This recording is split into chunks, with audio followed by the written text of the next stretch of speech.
changes. That's a requirement. For you to the planner.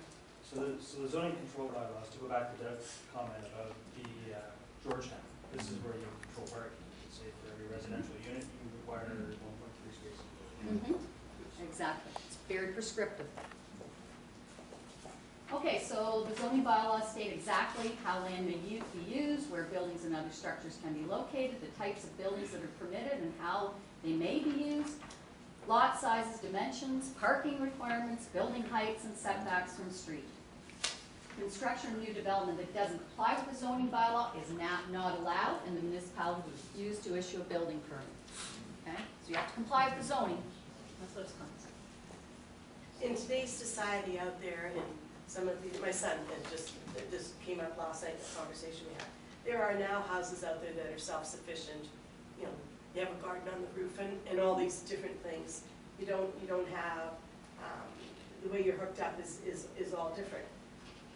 If that was something that we wanted to do, like to try, and we're not going to affect any detrimental use to it, is that something that would be brought to you for you to look at to see if it fits into what we've got going?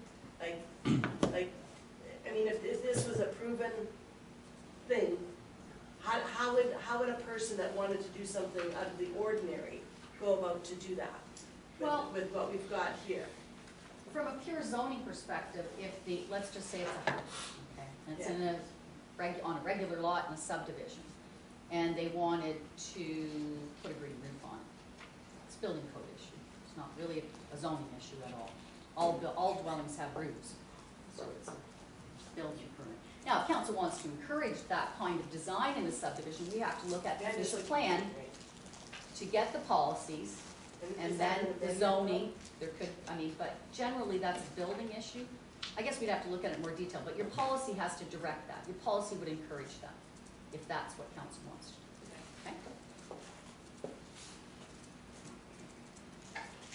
Okay? Okay, so we already have a comprehensive zoning bylaw that divides the municipality into different land use zones. And again, it just implements the municipality's official plan.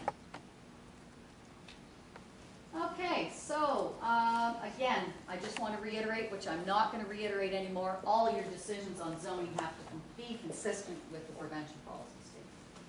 Okay? You're obliged to do that. That's the last time I'm going to say it in this presentation because it goes without saying in everything we do. Okay, Section 34 also has all those wonderful things about public notification, public consultation, appeals to the OMB. All of the things that are in the Planning Act for official plans also exist for zoning. Okay, and there are other kinds of special bylaws that council are allowed to use that fall under the Planning Act, and one of them is a holding zone, and we just did one last meeting for Sand Hills Golf Course, right? We're going to put a hold, we're going to put the zone down that allows the uses, and we're going to put a hold on top until he enters into a site plan. That's all this is. So you can't develop until you satisfy the condition in the holding zone, and then we lift it. Okay? But interesting, and should be noted, we have to deal with that in our official plans. One of the things we need to note that we want to do.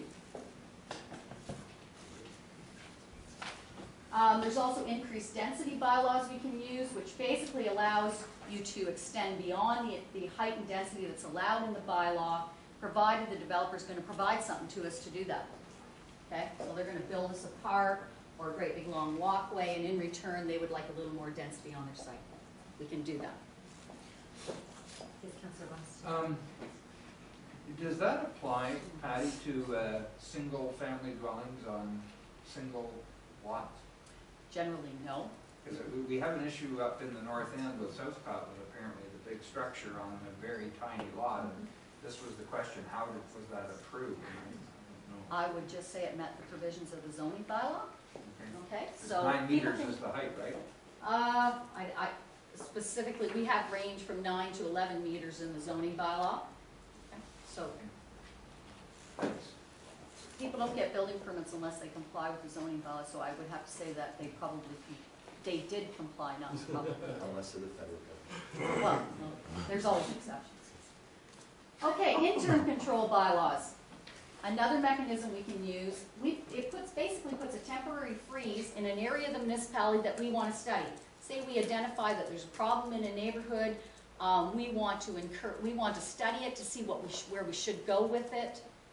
Maybe we want to intensify, maybe we want to introduce some public parking lots.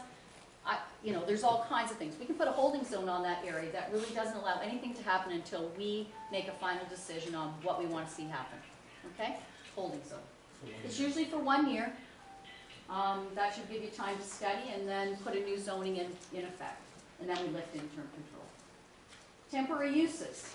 Council can amend the zoning bylaw, and despite it doesn't comply with the official plan, they can allow a property to be used for a temporary use for up to 3 years, and you can extend that.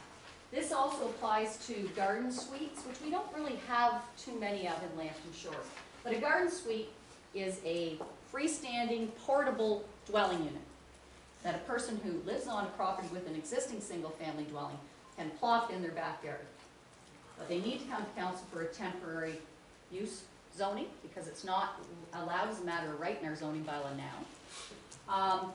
And the reason is we usually want an agreement as to how long it's going to be there and how it will be removed and under what mechanism we can have it removed if it's not working. So there's things that have to be sorted out with garden suite.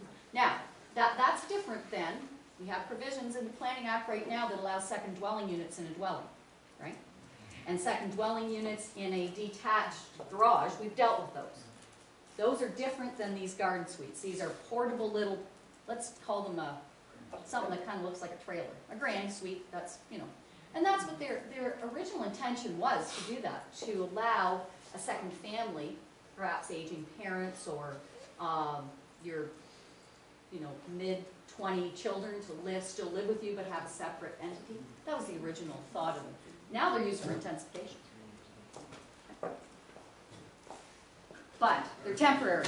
You have to remember they're not permanent. That's the rest of it.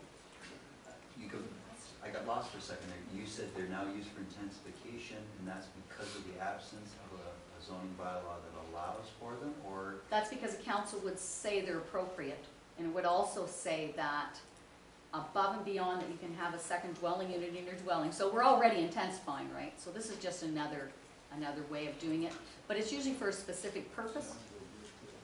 Okay? So, different than the other ones. The other ones are probably for income. We want to be honest. I appreciate that. Okay, so go back to what you said just before that. You said that because we don't have it on the official plan with garden suite, then we have to use this temporary bylaw. Is that correct? No, garden suites are only allowed as a temporary use. They're not allowed as a regular use in the bylaw. You can have a garden suite and it can stay as long as it wants. That's a second dwelling unit. So we have to identify in our OP that we're going to allow them, that they're okay. So that's taking care of those. Yep, OP's done, but we can use this provision in the Planning Act to allow them. I understand. Okay. It's probably the best option because that other side of the coin is intensification without clarification. That's right. That's right. This is the better option for those temporary ones that we want to just plop in, that aren't part of the existing dwelling and aren't part of an accessory building on our property. Okay. Everyone's favorite, site plan control. Section 41 of the Planning Act does establish provisions for site plan control areas. Okay, so council passes a bylaw that establishes a site plan control area. And in Lambton Shores, our site plan control area is the entire municipality. Okay. Our OP needs to identify that the whole of our municipality is under site plan control. The only things that are exempt under site plan control in Lambton Shores are single-family dwellings, because the Planning Act won't let us do it, and agricultural uses. Those are the two things that are exempt. No site plan approval is required for those two uses. Okay?